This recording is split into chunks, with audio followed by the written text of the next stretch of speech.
Dr. Doug Rocky is our guest. Shifting gears then to what you were wanting to talk about and what I wanted to get you on about, Fukushima and the same story, oh, it's not a big deal, and then not even helping the people that were on the ships or on the ground who are all getting incredibly sick on record. Yeah, the Fukushima thing, when that first started, when that happened, I was in the War Injuries Clinic, #1 clinic for health effects on my team, in Washington, D.C., with the #1 doctors in the U.S. Department of Veterans Affairs. And they're sitting there looking, it's all here. It's all here. Everything you said is all here. Wait a minute. You're teaching us, and we're supposed to be taking care of you. So when this was all happening there, I'm standing there and I say, we need to take care of these people immediately. We need to provide them the mandatory radiobioassays and look at this stuff, for which we have the document. Here's the orders. Who wrote them? They look, yeah, Doug, you did, didn't you? Yeah, I go, yeah, how about that? Why aren't you taking care of those people? Now, as you mentioned, they talked about potassium iodide. That's irrelevant. The only thing that does is it blocks the absorption of iodine-131, the radioactive iodide, into the body. Okay. Exactly. That's not good when you're right up against the actual hot radiation like in Fukushima. But the radiation is still zapped your butt and it's still in the body. So just because the thyroid doesn't absorb that one, it's already in the body, it's already there, so the damage is done. It's sort of like you turn the light on. Once the light comes off, you turn the light on, your body is hurt. But then you have all of the incredible particulates and contamination. So when all that happened, I literally contacted the Navy, the Ronald Reagan, because I got their emails and everything, said, this is what you need to do. Here are the regulations mandated for training, mandated for environmental remediation, mandated for decontamination. And it's a nuclear-powered carrier, so they should know to follow their own rules. Correct. I've crawled all over that carrier. I mean, personally, I've crawled all over that carrier. I mean, I haven't been down in the reactor department, but I've been all over it. And the thing is, you're so warned of all things. So all this contamination was brought in. So they were less than a mile offshore at the reactor. All the stuff came in. Now, all the people are sick. Now, the medical care should be provided, and it should have been done day one, but they didn't do it because they can't acknowledge it.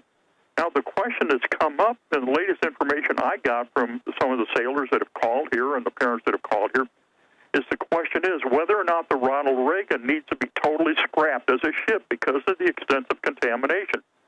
Now, what we learned from the research I did both in Iraq, Saudi Arabia, Kuwait, but more important, at the Nevada test site, Mercury, Nevada, for the Department of Energy, Department of Defense, Geiger counters don't work. And you can take all day long, and you're not going to find the contamination because of the way it works. And that's why so many people are sick. So when you look at the health effects on all of us and everybody else, and all the Iraqis, and everybody else have been contaminated, the guys in Somalia, the Balkans, all over the place, Vieques, Puerto Rico, Hawaii is a nightmare on the main island of Hawaii and Oahu from EU. And you see the health effects are absolutely what's listed in the official VA document. So what should happen to the Ronald Reagan? Pardon? Well, what should happen to the Ronald Reagan then? Well, the Ronald Reagan, what should have happened right off the bat is the ship should have been pulled and decontaminated if they could even do it. The other thing, too, is they got to get bioassays or medical care based on the signs and symptoms all the sailors are having. Well, this is the big issue I want to ask you then, and this is the crux of it. The troops have been treated like worse than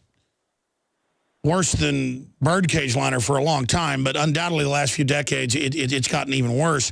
The attitude with the deadly dust on 9/11 that they knew was deadly and they decided to cover up because they didn't want to admit it was deadly. With the DU, with Fukushima, with things that are in vaccines and things that are in drugs. I mean, even in the 60s, if a drug was hurting people, they would recall it. I've read it. I've studied it.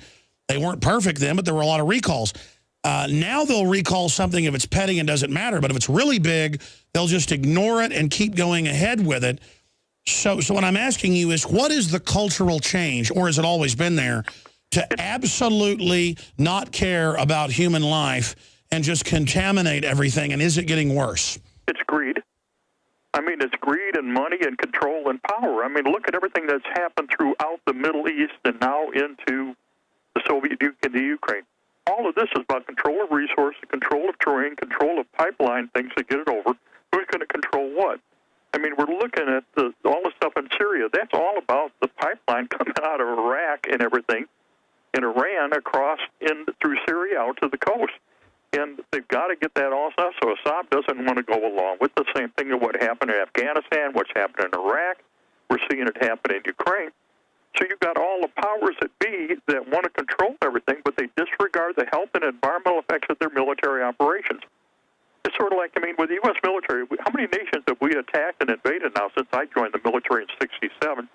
How many countries have we destroyed? How much have we contaminated? How many people have got sick and died? Not from the actual combat operations, from the toxic exposures. It's in the millions in the U.S. military. And now you've got all of the health effects on the civilians. It's sort of like right here in Chanute Air Force Base, Rantoul, Illinois. The trichloroethylene is off base into the water supplies. The houses where we know the contamination is based, and you got the report, you got the map showing it.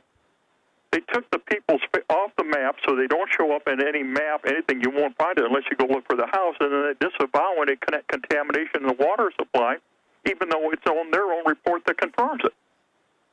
It's staggering. And then anybody that tries to speak up, like the reporters or myself or anybody, boy, watch out. You're not going to be able to buy groceries in town.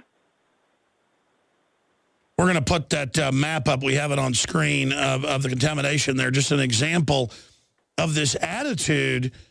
And now under Homeland Security rules, they want to make it illegal to expose toxic waste dumping if it's done by a, quote, infrastructure-protected corporation or government group.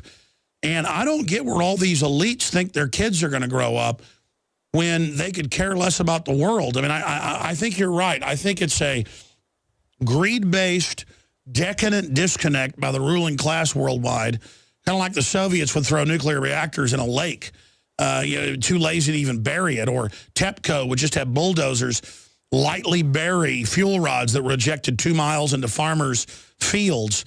It just seems like an absolute total laziness. I mean, if I got a fuel rod, I would be put in prison as a terrorist. Or if they caught me burying a fuel rod on my property, I'd get 100 years in jail under laws. But when government or corporations do it, it's just like, so what?